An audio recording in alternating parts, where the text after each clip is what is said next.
Yeah, that's not too bad. No crust or nothing.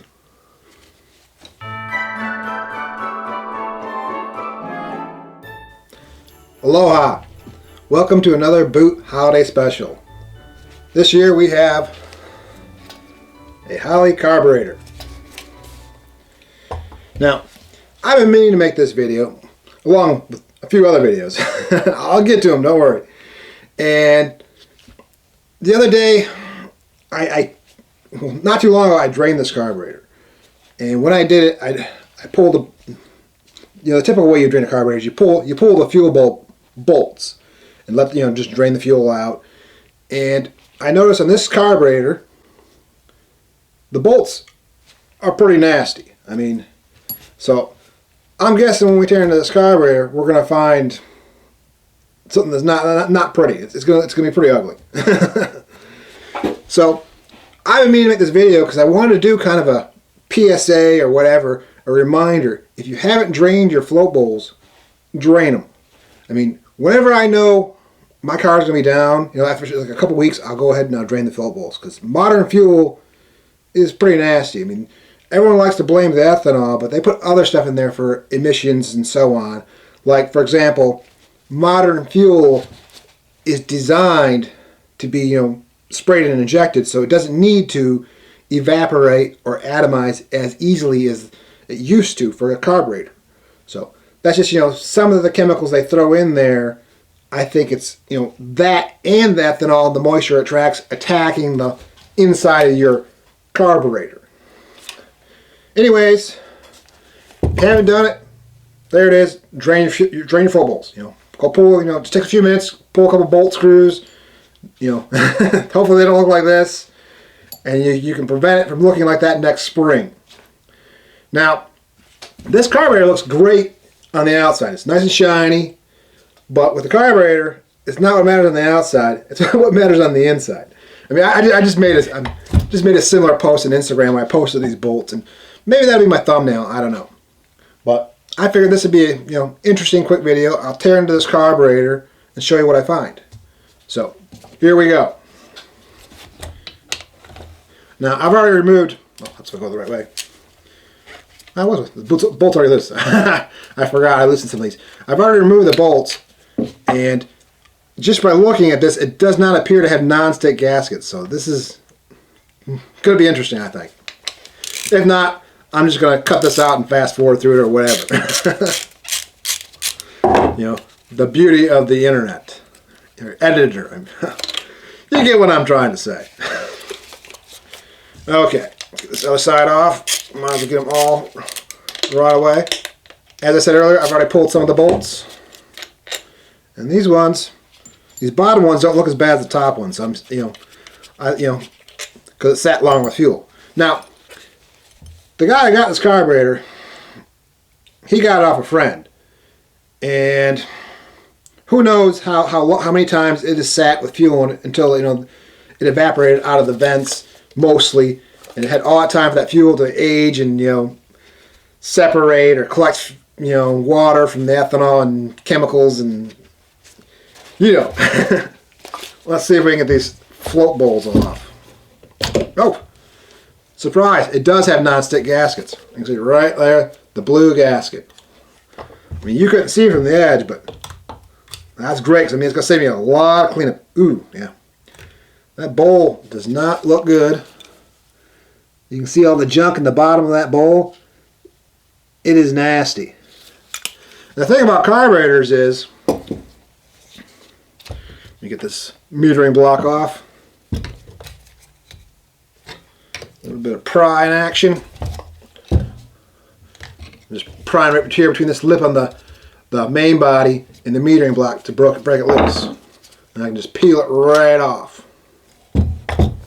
And this is the primary. So we have a power valve. But as I was saying a minute ago, the thing about carburetors is there are a lot of small holes. I mean, just look at all this junk right here collecting next to the the little void next to the jets. I mean, it's just, if I can get the light just right, you can see all that junk. And all that junk, I mean, even right here by the bowl bolt holes. You can see all this junk is just in there, and as soon as it fills up with fuel, you know some of that junk's moving around. Right now these are dry because I drained the carburetor a while ago. So I mean, I'm betting inside, you know, these little caps, that's for the fuel wells and the immersion wells. Inside there, you know, there's going to be some of that junk in there. And you can see right here, these immersion holes, they look kind of big right there, the immersion holes. They look kind of big, but that's just like the first step. You look down deeper in the hole, and there's even a smaller hole. I mean, I think it's, you know, standard-ish. This is a 600, so I want to say this: the 700, the 750s are 0.028 for the immersion holes, and I'm not sure. I mean, I'm not good enough to judge it by just looking at it. So I mean, you would. I don't have my pin gauges out, so it's good enough. I didn't plan, obviously. So it's easy. It's a fair estimate, guess, whatever you want to call it, to say that there's probably some of that junk clogging them up slightly. I mean, you have small holes all over a carburetor. Like up top here, the bleeds, and those get clogged all the time. I mean, you easily spray them out, but this carburetor is going to need a complete tear down. You know, pull the plugs, clean out the wells, maybe throw it in a knob. This is not anodized, it's polished, so I would throw it maybe in my ultrasonic cleaner and, you know, get it as clean as I can, and, you know, then still stick like, you know, a pin and, you know, the pin gauge in there to make sure the holes are to size and cleaned out, not obstructed. But still, like I said, all that junk in the bottom floating around can easily block one of those small holes. And let's see. Yeah, these jets are 66s. That's kind of small for front jets. And the power valve does not look good. I mean, it is just, that's going to go right in the trash. Well, let's get to the other side. We don't want to drag this video out too long. Alright, great. Popped right off. Secondary bolt is not as bad. No, we're looking good. Better, not good. Right there. Secondary bowl, not so bad. Let's pull this rod out. Primary bowl, crusty. And being this is a vacuum secondary, it doesn't have jets in the rear. Or it can, but this is a 600 version. I have a 670 I bought brand new. Well, I bought brand new to me from some other guy who had it brand new in the box. The first time I use it, I go to pull it apart to rejet it, and a bolt breaks off, and I still haven't fixed it. I just went ahead and grabbed the 750 dump bumper off my Mustang at the time. I was like, yeah, it's not running, so I'll steal that carburetor. Forget this thing. That's just one of those things I'll get to. Like this carburetor right here, who knows when I'll actually get in there and clean it and modify it, but I've been wanting to do a vacuum secondary. I don't do main bodies myself, but I know a guy who does, and I would like to send one out and have, you know, different boosters installed in it so I can, you know, tune it better. The way I like to tune carburetors. I mean, you don't need to, but it's just, you know, the more you mess with carburetors, it's just like anything else, in you know, car-wise. You customize it, you tweak it, and you try and get the most out of it. Just, you know, it's hot rodding.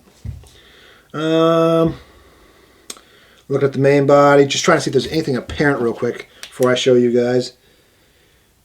No, it's actually not as bad as I thought it would be. I mean, I'm not going to be able to show you inside those holes, but it could be a lot worse. I don't see any obvious obstructions. Like I said, the secondary side, you know, it's got those weird screwdriver things, and I didn't plan ahead, so I don't got the bit for this plate. I can't pull it off. Yeah, let's pull the base plate off. This gasket's on there. Why not?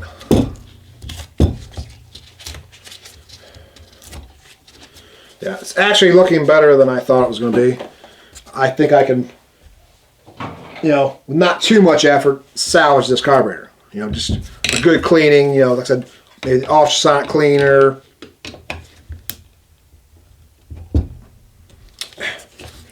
Oh, suckers are in there. There we go. I'm just going to fast forward through this next part.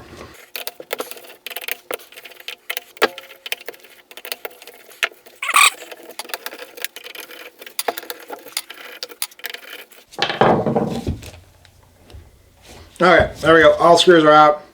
Like I said, it doesn't look too bad, as bad as I thought it would be. Let's see if we can separate it. Oh, might help if I take this off. Oh, it's got the little clip on there. One side again. Okay, now that I got that teeny little, I don't know if you can see that.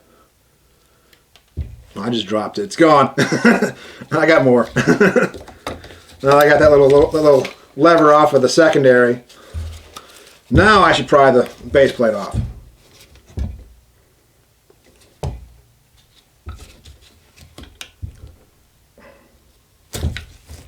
There we go.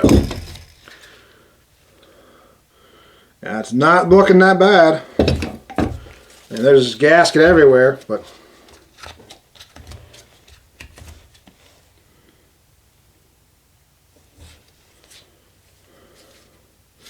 I'm going to try and shine a light here real quick, and we'll wrap this up. I put it in the right spot. So, the main body holes for, idle feed restriction and so on don't seem bad. So, I mean, I actually was, it's a, I don't know the word for it. Inspiring, I guess I want to say. I don't know. It's good that it's not so bad. I mean, just the metering block, the one metering block. The one metering block. Clean it up. Clean the fuel bowls.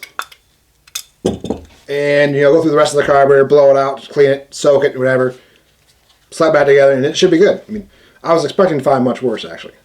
And another thing I want to point out, before I forget, is this carburetor, this 600, the only real difference between this carburetor and the 670 I also have, which is 670 Venture, is, like I said, the back metering plate, it doesn't have this plate, and the fuel bowls. So, I can just steal this main body, fix my other one, and get that carburetor going if I want to. But, who knows what I'll do. I plan to use a double pumper for Buck, and I like double pumper on my C3 when I get those going, hopefully in the spring. So, there it is. I guess I'll wrap this up. Drain your fuel bowls. Thanks for watching. Let me know what you want to see if you like this kind of content, I guess. Like, comment, subscribe, all that stuff. I mean, I hate asking people to subscribe, but I mean, they say if you don't, people won't. So, there it is. Thanks for watching. Keep it real. Perfect. Perfect.